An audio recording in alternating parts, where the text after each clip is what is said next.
പരിശുദ്ധാത്മാവേ എഴുന്നള്ളി വരണമേ. അങ്ങേ ദാനങ്ങൾ നൽകി ഞങ്ങളെ വിശ്വാസത്തിൽ ഉറപ്പിക്കണമേ. സ്വർഗരാജ്യത്തെക്കുറിച്ചുള്ള പ്രത്യാശയെ ഞങ്ങളെ നയിക്കണമേ. ഞങ്ങളുടെ ഹൃദയങ്ങളെ ദൈവസ്നേഹത്താൽ ജ്വലിപ്പിക്കണമേ.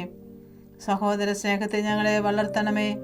നിത്യപുരോഹിതനായ യേശോ ഗാഗുൽത്തായിൽ അർപ്പിച്ച ബലിയുടെ സമയത്ത് തിരുഹൃദയത്തിൽ നിന്ന് ചിന്തിയ തിരുരക്തത്തിൻ്റെ യോഗ്യതയാൽ ഞങ്ങളുടെ പാപക്കറകൾ കഴുകുകയും ഹൃദയവിശുദ്ധി നൽകുകയും ചെയ്യണമേ. നമുക്കെല്ലാവർക്കും അനുതാപത്തോടും ഭക്തിയോടും കൂടെ ഈശോയുടെ തിരുഹൃദയത്തിൻ്റെ അനന്ത സ്നേഹത്തെക്കുറിച്ച് ധ്യാനിച്ചുകൊണ്ട്, കർത്താവേ, ഞങ്ങളുടെ ഹൃദയം അങ്ങേ തിരുഹൃദയത്തിന് അനുയോജ്യമാക്കണമേ എന്ന് പ്രാർത്ഥിക്കാം. കർത്താവേ, ഞങ്ങളുടെ ഹൃദയം അങ്ങേ തിരുഹൃദയത്തിന് അനുയോജ്യമാക്കണമേ. വഴിയും സത്യവും ജീവനും ഞാനാകുന്നുവെന്നും എന്നെ അനുഗമിക്കുന്നവർ അന്ധകാരത്തിൽ നടക്കുന്നില്ല എന്നും അരുളി ചെയ്തുകൊണ്ട് തന്നെ അനുഗമിക്കുവാൻ മനുഷ്യരെ ആഹ്വാനം ചെയ്യുകയും അവരുടെ പാവപരിഹാരത്തിനായി ജീവൻ ബലിയർപ്പിക്കുകയും ചെയ്ത കർത്താവേ, ഞങ്ങളുടെ ഹൃദയം അങ്ങേ തിരുഹൃദയത്തിന് അനുയോജ്യമാക്കണമേ.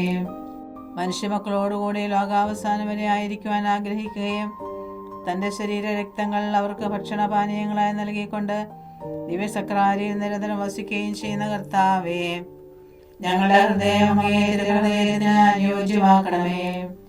ഹൃദയപരിശുദ്ധി പാലിക്കുന്നവർക്ക് ദൈവദർശന വാഗ്ദാനം ചെയ്യുകയും അശുദ്ധമായതൊന്നും സ്വർഗരാജ്യത്തിൽ പ്രവേശിക്കില്ലെന്ന് പഠിപ്പിക്കുകയും ചെയ്തുകൊണ്ട് ശരീരത്തെ ദൈവത്തിൻ്റെ ആലയമായി സൂക്ഷിക്കുവാൻ ആഹ്വാനം ചെയ്ത കർത്താവേ, ഞങ്ങളുടെ ഹൃദയം അങ്ങേ തിരുഹൃദയത്തിന് അനുയോജ്യമാക്കണമേ. നമുക്ക് പ്രാർത്ഥിക്കാം. എൻ്റെ ഹൃദയത്തോട് ഭക്തി പ്രദർശിപ്പിക്കുന്നവരുടെ ജീവിതാവസ്ഥയ്ക്ക് ആവശ്യമായ എല്ലാ അനുഗ്രഹങ്ങളും ഞാൻ നൽകുമെന്നും പാപികൾ എൻ്റെ ഹൃദയത്തിൽ അനുഗ്രഹത്തിൻ്റെ വറ്റാത്ത ഉറവിടം കണ്ടെത്തുമെന്നും വിശുദ്ധ മർഗ്ഗരീത്ത മറിയം വഴി വാഗ്ദാനം ചെയ്ത ദിവ്യനാഥ, അങ്ങേ മക്കളായ ഞങ്ങളുടെ ഹൃദയങ്ങളിൽ എഴുന്നള്ളി വസിക്കണമേ.